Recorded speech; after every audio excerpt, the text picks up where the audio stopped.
नाम का ऐसा अभ्यास कि नाम रुके ना। एक संत के एक शिष्य थे, तो शौच में भी नाम जप कर रहे थे, कृष्ण कृष्ण कृष्ण कृष्ण। किसी ने देखा, जाके उनके गुरुजी से कहा, महाराज ये तो बहुत ही भ्रष्ट है। क्यों? बोले तो शौच में भी नाम जप करता है। ओ बड़ाई ना करके उसकी बुलवाया, शौच में नाम जप करते हो? गुरुजी ने कह दिया। दूसरे दिन ऐसे जवान पकड़ के शौच में बैठा, और वो जो दोष दर्शन करने वाले होते हैं वो सब, उनका एक चश्मा अलग होता है, वो छिद्रान्वेषण, दूसरों के दोष ही देखा करते हैं। दूसरे दिन वो गए, बोले महाराज आज तो मुंह में हाथ डाले बैठा, ऐसे ऐसे बैठा था। तो बुलाया और कहा, भाई वैष्णव होकर तुम अवैष्णव काम करते हो, शौच के समय ऐसा नहीं, मुख में हाथ क्यों डाले थे? तो रोने लगे, बोले गुरुजी आपकी आज्ञा भी नहीं टाल सकते, और मुझसे नाम के बिना रहा नहीं जाता, इसलिए मैंने जवान पकड़ा कि जवान से नाम ना निकले, पर उस समय भी हृदय से चल रहा था, हृदय से लगा लिया और कहा, बेटा तुम्हारा जीवन धन्य हो गया। गुरु के मना करने पर भी नाम जब ना उनकी आज्ञा का पालन हो, तो इसलिए जवान पकड़ लिया, पर खुल के कह दिया कि गुरुजी शौच में भी हृदय से नाम चल रहा, हम नहीं छोड़ पाएंगे। तो बोले यही जीवन का सार, और हृदय से लगा लिया। और छिद्रान्वेषण वाले को कहा, आज के बाद हमारे सामने मत आना, हमसे रहा ना जाए, हमको कसम दिला दी जाए तो भी ना रहा जाए। एक संत के पास एक गए, बोले 18 साल से आपने कहा था राम राम जप को, तो हमने जप किया, लेकिन हमको कोई दिव्यता तो समझ में आई नहीं। तो उनका, अच्छा हमें गुरु मानते हो? बोले हाँ गुरु मानते हैं, आपको पक्का मानते हैं। बोले तुम्हें हमारी कसम है, बस कल तक ये नाम ना जपना, फिर कल आओगे तो हम ऐसा मंत्र देंगे कि बहुत जल्दी तुम्हारे को सिद्धि प्राप्त हो जाएगी। वो ठीक है, प्रणाम करके चले, हुआ अभ्यास। अब गुरुजी ने कसम खवाई तो सीढ़ी नहीं उतर पाए, रो के आए, बोले गुरुजी ऐसा तो नहीं हो सकता, अब नाम तो नहीं छूट सकता गुरुजी, आपने कसम खवा दी, इतनी देर में कितने नाम चल गए गुरुजी, अब ऐसा नहीं। बोले बस यही मिला 18 साल से, जो नाम में तुम्हें प्रियता हो गई, अब क्या दुर्लभ रह गया, आगे जब इसका फल प्रकाशित होगा तो सच्चिदानंद भगवान का मिलन। तो हमारा स्वभाव बन जाए कि रहा ना जाए बिना भजन के, हमारा जीवन भजन बन जाए। मत प्राणाहु से ही कहते हैं, हर श्वास में भगवान का स्मरण। गोपीजनों के लिए भगवान ने कहा, मन मनस का ता मन मनस का मत प्राणा मदर्थ त्यक्त दहिका। मन मनस का, उनका मन मैं हूं, उनका प्राण मैं हूं। गोपियों के हृदय में श्री कृष्ण प्राण है, गोपियों के मन श्री कृष्ण है। मेरे लिए समस्त देह सुखों का त्याग कर दिया। ये देखो भगवत प्राप्ति ऐसे नहीं होती। मेरे मन से जीवित हैं गोपियां। भगवान ने कहा मेरे प्राण ही गोपी के प्राण है। भगवान के प्राणों से अनुप्राणित, भगवान के जीवन से जीवित। ये क्यों? भगवत स्मरण। हर श्वास तो भगवान को प्राण समर्पित, हर वृत्ति तो चित्त और मन समर्पित, पूरा निश्चय भगवान मेरे तो बुद्धि समर्पित, और अहम भगवान के दासत्व में समर्पित। जब श्री भरत जी महाराज चित्रकूट जा रहे हैं तो भरद्वाज जी के आश्रम में तो उनको रात्रि में बड़ा संकोच हो रहा है भरद्वाज जी से एकांत में मिलने की, क्योंकि भरत जी को एक अंदर चुभन थी कि मेरे को ही लक्ष्य बनाकर कैकेयी मैया ने राम जी को 14 वर्ष का वनवास, तो बड़ा कि मैं ही ऐसा कलंकी हूं जिसके कारण मेरे प्रभु को इतना कष्ट, तो बड़ा सकुच कर रहे थे। और वहां चर्चा हो रही थी। भरत जी पधारे हैं तो कहा भरत सरिस को राम सनेही, जगु जपु राम राम जपु जेही। अरे भरत जैसा राम प्रेमी कौन हो सकता? सारा संसार राम राम जपता है, पर राम जी क्या जपते हैं? श्री भरत श्री भरत श्री भरत। भरत सरिस को राम सनेही, जग जपु राम राम जपु जेही। भरत जी के समान कौन प्रिय? क्यों? भरत जी जैसे राम जी को निरंतर जपते से राम जी श्री भरत ऐसा जपते हैं। प्रेमी का हृदय हर समय अपने प्रीतम के चिंतन में तन्मय रहता है। विलक्षणता उसी में आती जो निरंतर भजन परायण रहता है। भगवान का स्वभाव, भगवान की महिमा, भगवान का प्रभाव उस भक्त के हृदय में उतरने लगता है जो निरंतर भगवत चिंतन परायण रहता है। यहां सावधानी रखनी है। भजन परायण होने पर भी हमारे अंदर चाह नहीं पैदा हो रही तो कोई न कोई हम में त्रुटि हो रही है। जिसको अपने साध्य का पता है, मेरा साध्य क्या है, श्यामा श्याम, तो फिर राजी कैसे हो रहे हो और से? जब तुम्हारा साध्य श्यामा श्याम है तो तुम राजी कैसे हो रहे हो और बात से, धन से, संपत्ति से, प्रणाम से, नमस्कार से? जब तुम जानते हो ये मिथ्या है, तुम्हारा साध्य परमात्मा है, तो तुम परमात्मा के सिवा अन्य किसी से कैसे राजी हो गए?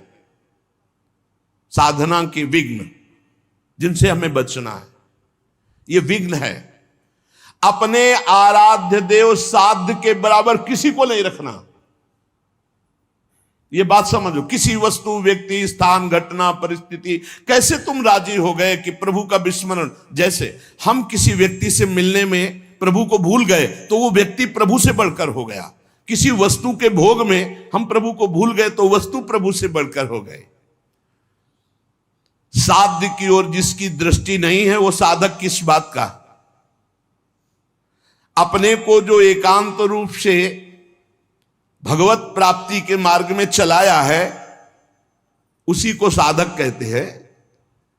और जो हर समय साध्य को लक्ष्य रखता है वही साधक, प्रवीण साधक है।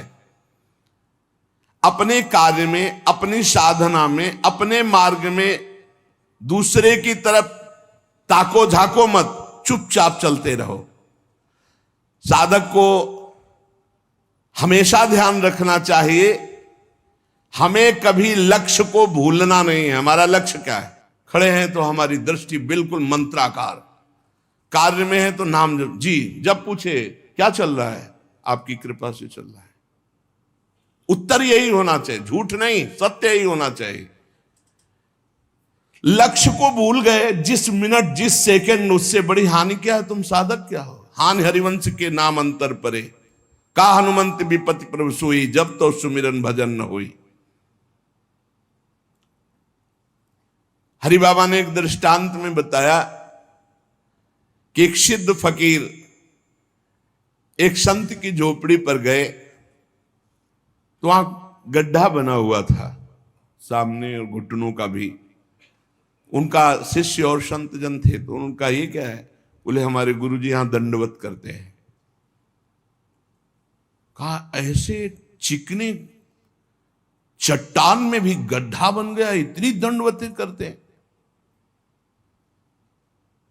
बहुत गदगद कंठ हुए और कहा बहुत दिव्य संत हैं जो इतनी दंडवतें रोज प्रभु को करते हैं। तो आकाशवाणी हुई कि इनकी दंडवतों से मैं खुशी नहीं हूं। तो सिद्ध फकीर जो थे, संत, वो रोने लगे। इतने में वो महात्मा आ गए। अरे देखा कि संत तो प्रणाम किया, उनका दंडवती करना स्वभाव था, प्रणाम किया। वो रो रहे थे, उनकी तरफ बड़ी दुखद दृष्टि से देख रहे थे। तो उनका प्रभु आप रो क्यों रहे हैं? तो उनका तुम्हारे लिए रो रहा हूं। हमारे लिए क्या परेशानी है? हमको क्या परेशानी? बोले आप इतनी मेहनत करते हैं, इतनी दंडवत करते हैं और आकाशवाणी हुई है कि प्रभु आपकी दंडवतों से, नमन से खुश नहीं है। वो नाच पड़े। बोले सच्ची? बोले हाँ। बोले प्रभु ये तो बड़ी खुशी की बात है कि मैं दंडवती करता हूं, प्रभु को ही पता है, प्रभु देख रहे हैं कि मैं उनको दंडवती करता, इसमें रोने की क्या बात है? ये तो बहुत खुशी की बात है। वो खुश है कि नहीं खुश, इसका परिणाम मिलेगा कि नहीं। सबसे खास बात है कि हर दंडवत वो हमारी देख रहे हैं, हर दंडवत बड़ा आनंद से प्रफुल्लित होकर वो रोने लगे, आनंद अश्रु इस बात से कि प्रभु मेरी हर दंडवत को देख रहे हैं, स्वीकार करें ना करें लेकिन मेरी दंडवत को देख रहे हैं, मेरी साधना को देख रहे हैं। थोड़ी देर में यह आकाशवाणी फिर हुई, ऐ संत मैं तुम पर बहुत प्रसन्न हुआ, तुम जो चाहो मांग सकते हो। तो जो सिद्ध महापुरुष आए हुए थे उन्होंने कहा अभी तो आपने आकाशवाणी की थी कि इनकी बंदगी, इनकी दंडवत से आप प्रसन्न नहीं, अभी आप कहते हैं मैं बहुत प्रसन्न हूं, तो इतनी देर में कौन सी साधना हो गई? बोले इतनी देर में जो इनका अपनापन मेरे लिए है, उमंग है, वो इनकी जो जागृत हुई, उसी उमंग और अपनेपन से मैं बहुत प्रसन्न हो गया और इनकी साधना पूर्ण हुई। एक क्षण लगता है, हमको ये नहीं देखना कि इसका परिणाम क्या होगा, हमको अपनी दिनचर्या अपनी नियमावली करना, इसी से भगवान भी कह दे मैं प्रसन्न नहीं, तो ये बात तो है कि आप देख रहे हो ना, बस इतनी बात बहुत है, आप देख रहे हो बस। शनै शनै रूपरमेद बुद्ध्या धृति गृहीतया आत्मसंस्थम मनः कृत्वा न किंचित चिंतयेत। धीरे धीरे ऐसा अभ्यास बनाओ, सब जगह से मन को बार बार हटाकर नाम में लगाओ और कुछ चिंतन ही न हो, अपने प्रभु का भजन। दूसरी किसी वस्तु व्यक्ति चीज का चिंतन ना होने पावे, जहां जहां मन जाए वहां वहां से हटा करके अपने लक्ष्य में, अपने प्रभु में। साधक धैर्यवान होना चाहिए, विश्वासी होना चाहिए, विचलित नहीं हो जाना चाहिए कि अरे बहुत प्रयास किया मन नहीं लगा। नहीं, हम प्रयास करते रहेंगे। जब हम रात्रि में टहलते हैं तो एक राधा राधा राधा राधा राधा राधा राधा राधा राधा राधा राधा राधा ये ऐसे आवाज आती है, वो कोई साधक करते हैं, बहुत अच्छा लगता है कि मानो 2 बजे नींद आ जाए, खड़े हुए बालकनी में नाम राधा राधा राधा राधा राधा राधा राधा राधा। अरे यहां मेहनत करनी, मेहनत करके प्रयत्न करके हमको अपना मन भगवदाकार बनाना, चिंतन परायण बनाना। बहुत अच्छा लगता है जब साधक कोई साधना में प्रवृत्त होता है। थोड़ा जाग, अपने स्वरूप पे जाग, इन सबको झटका मार। बहुत जोर का तुम्हारे पास करंट पावर है भगवान का, तुम में जो शक्ति है उसको जागृत करो। बहुत शक्तिवान हो तुम, साधारण नहीं हो, भगवान के जन हो। जब तक हमारी भजन में रुचि, भजन में प्रवीणता, हम भगवान को अपना जीवन दे दें, ये जीवन केवल भगवान की प्राप्ति के लिए है, तो भगवान हमको वैसे संग करवा देंगे, वैसे ही भजन मिला। एक चीज तो समझ लो, साधक वही जो जिद्दी स्वभाव का, ये बात समझ लो, साधक वही जो जिद्दी, भजन में जिद करके लगना पड़ता है। जैसे भजन में पूर्व में था कि बैठे थोड़ी देर भजन हुआ, फिर नींद आने, खड़े हो गए और टहल रहे हैं, बाहर निकल करके टहल। हमें नींद में समय बर्बाद नहीं करना। एक नियत समय तुम्हें दे दिया देह को सोने का, 5 घंटे 4 घंटे 3 घंटे, जितना अभ्यास में ले पाए। इसके बाद अब नहीं कि तुम झटका मारो। हर प्रयास किए, ठंडा पानी बिल्कुल ठंडा रख लिया है, सर्दी में कंबल ओढ़ा नहीं, पूरा अब ठंडी में कांप, अब नींद आवे, लड़ा जाता है। बहुत आनंद का विषय है जिस मार्ग में आप चल रहे हैं। अपने आप को भगवान के चरणों में समर्पित करके निरंतर भजन का अभ्यास, तो तेषाम हम समुद्धरता मृत्यु संसार सागरात भवामि नचिरात पार्थ मय्यावेशित चेतसाम। इस शब्द पर ध्यान करो, मय्यावेशित चेतसम, मेरे में आवेश चित्त वाला। भजन का आवेश हर समय बना हुआ है, भजन का आवेश और कोई चाह नहीं। एक रबिया जी बड़ी संत हुई है, उन्होंने कहा कि अगर मैं स्वर्ग चाहूं तो मुझे जरूर नरक भेज देना प्रभु, अगर नरक से बचना चाहूं तो और भयानक कष्ट देना प्रभु, पर यदि आपको चाहूं तो छुपना मत। अगर आपसे और कुछ चाहूं, सुख चाहूं तो दुख दे देना, स्वर्ग चाहूं तो नरक दे देना, अगर हमारी नरक ना जाने की इच्छा हो तो और भयानक कष्ट दे देना, लेकिन यदि मैं भजन चाहूं और आपको चाहूं तो इसमें धोखा मत कर देना। मैं आपको चाहती हूं, आप हमारे हृदय की बात जानने वाले हो। साधक जब इस मार्ग में चलता है तो उसको प्रलोभन और भय, ये दो चीजें माया भेजती है, ध्यान रखना। साधक इस मार्ग में जब चलता है तो प्रलोभन और भय, कोई भी हो, पार्वती जी तपस्या कर रहे हैं भगवान शंकर के लिए, भगवान शंकर से प्रेरित होकर सप्तऋषि आए। अब महादेवी ध्यानस्थ थी, जब ध्यान खुला तब प्रणाम किया और कहा, देवी आप तपस्या में संलग्न है, बहुत कठोर तप कर रहे, बहुत कठोर तप, सूखे पत्ता एक ऐसे बिल्व पत्र पा लिया, बस अपर्णा नाम पड़ा माता जी का, बहुत कठोर तप, किसके लिए कर रहे? तो उनका भगवान शंकर को पति बनाने के। हंस पड़े सब। हंस पड़ना होता है मानो उपहास करना किसी बात, भगवान शंकर को पति। अरे बरगद के पेड़ के नीचे रहते हैं महाराज, चिता की भस्म लगाते हैं, बागंबर धारण करते हैं, कोई इतनी बड़ी तपस्या। देखो, हम वैकुंठनाथ भगवान श्री हरि से आपका ब्याह करा देंगे। पार्वती, कोटि जन्म लग रगर हमारी, बरौ शंभुनता राव। साधक प्रलोभन नहीं, प्रलोभन नहीं। प्रलोभन क्या हुआ? वैकुंठनाथ। प्रलोभन नहीं, भय, भय दिखाया जाता है। जब ध्रुव जी महाराज चले तो नारद जी आ गए, भय दिखा, अरे वहां मुक मुक।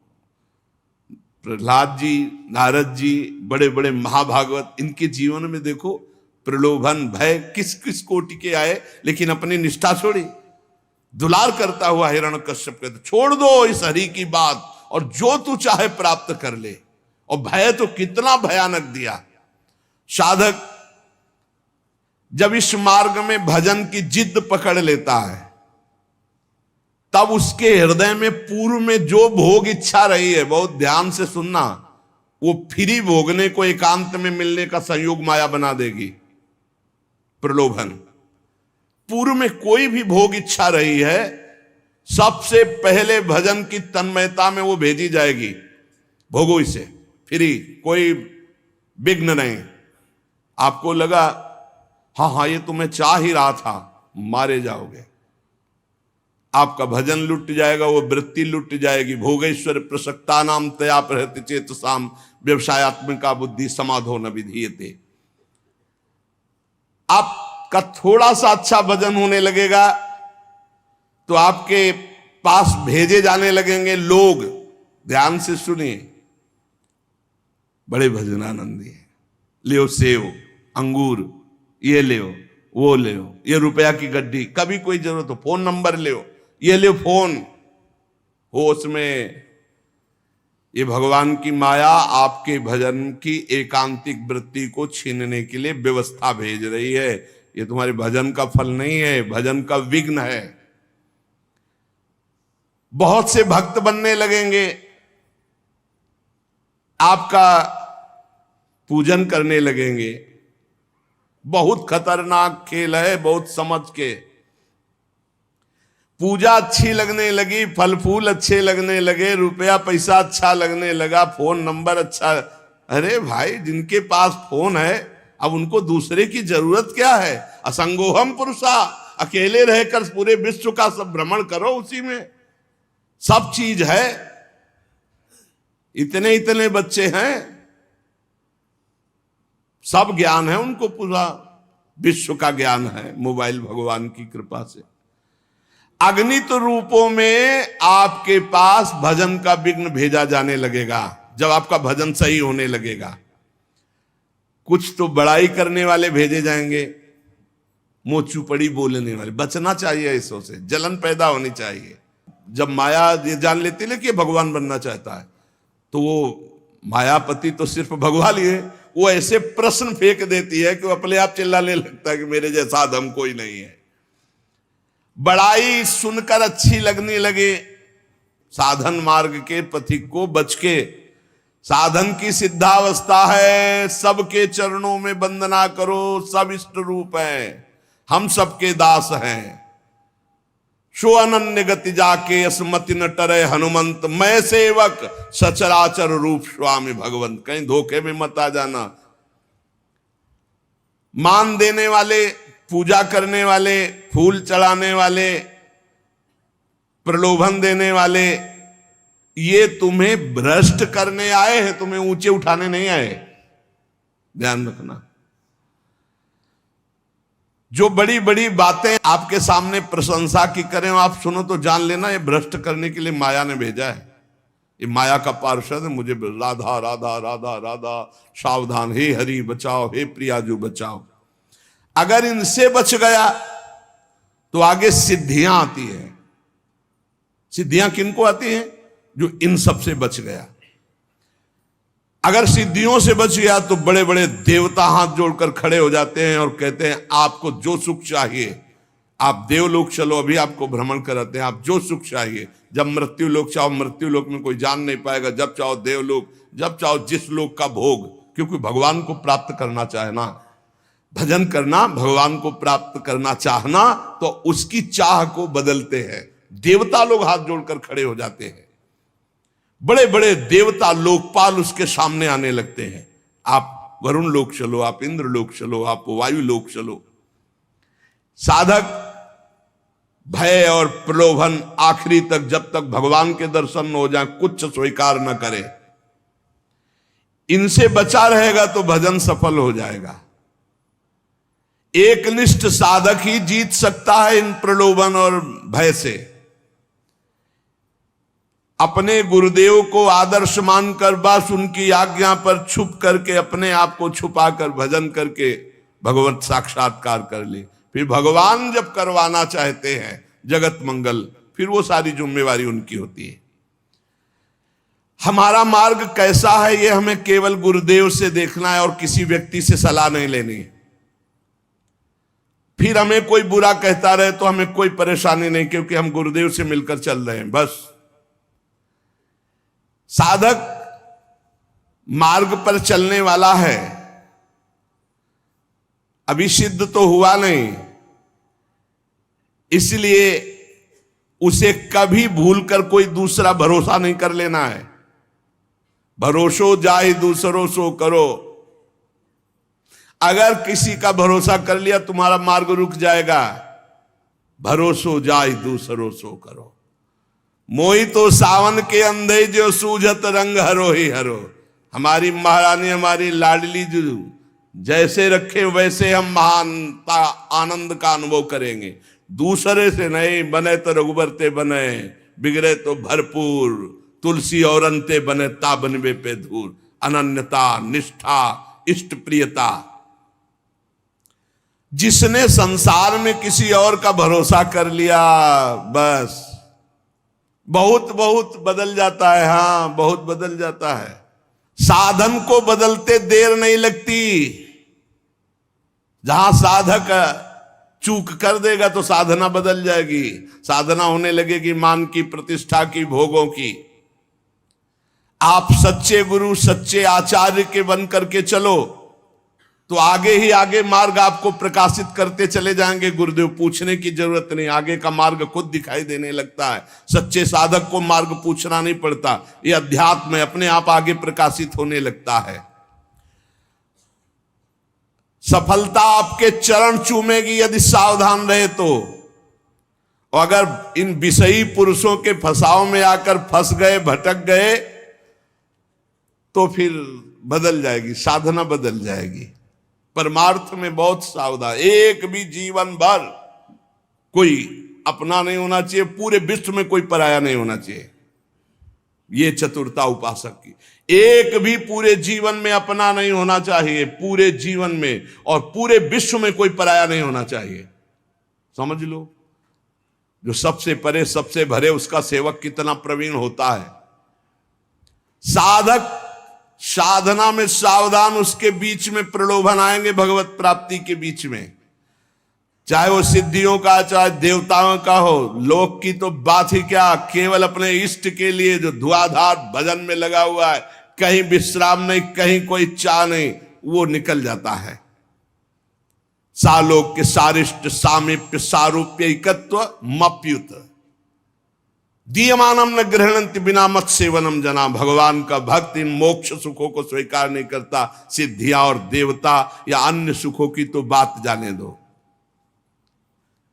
ध्यान रखने की बात है कि अनन्य प्रेमी अनन्य भजनानंदी ही भगवत साक्षात्कार करता है।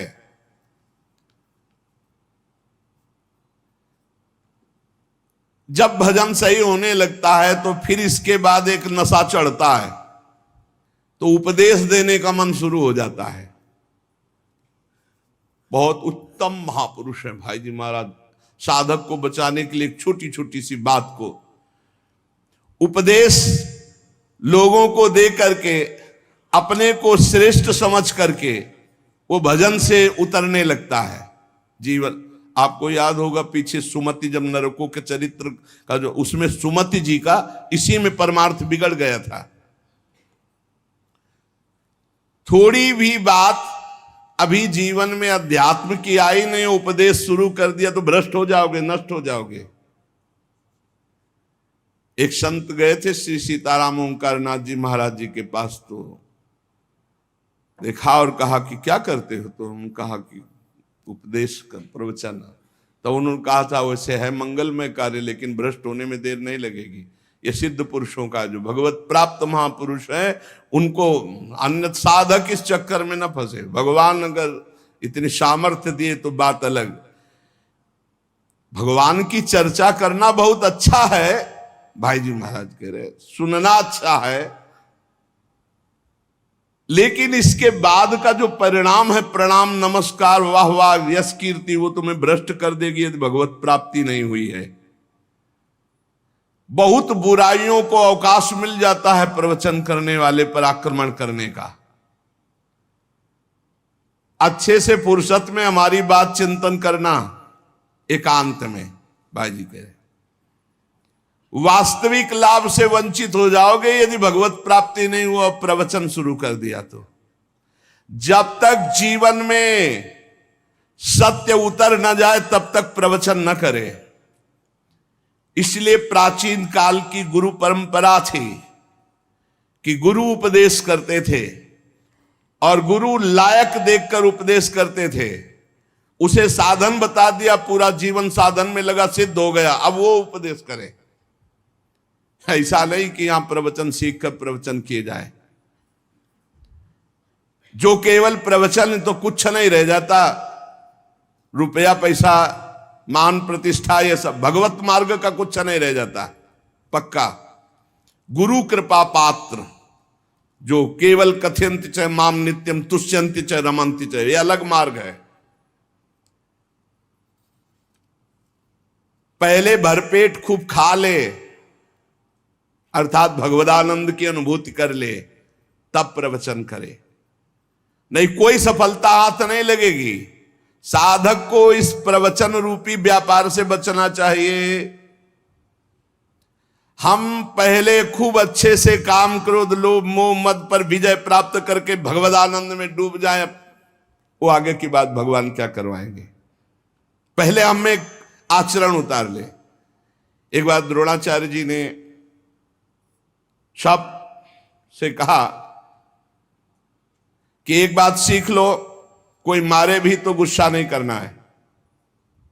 ये बात सीख लो, यदि तुम्हें उत्तम मार्ग का अनुसरण करना है, महापुरुषों के मार्ग में चलना है, तो तुम्हें मारे भी तो गुस्सा नहीं करना है। सीख लिया? सबसे पूछा जी क्या सीखा? हमें कोई मारे भी तो गुस्सा नहीं करना है। युधिष्ठिर जी से खड़े हो, क्या सीखा?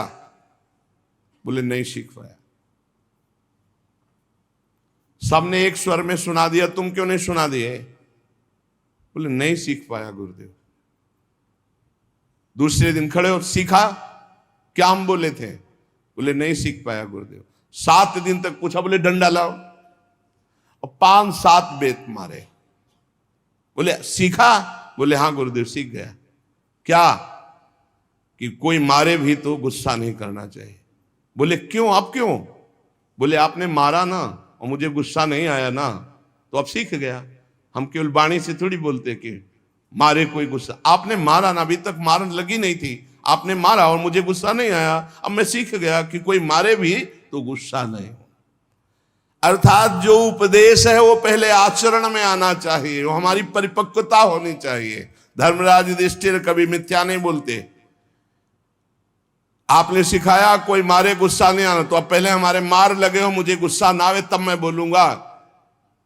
कोई मारे फिर भी गुस्सा नहीं आना चाहिए। तो हर रोज हम बड़ी महिमा की बात कह रहे हैं, वही सत्संग सुनाते हैं घुमा के, चाहे शब्दों का अंतर हो, सत्संग वही होता है।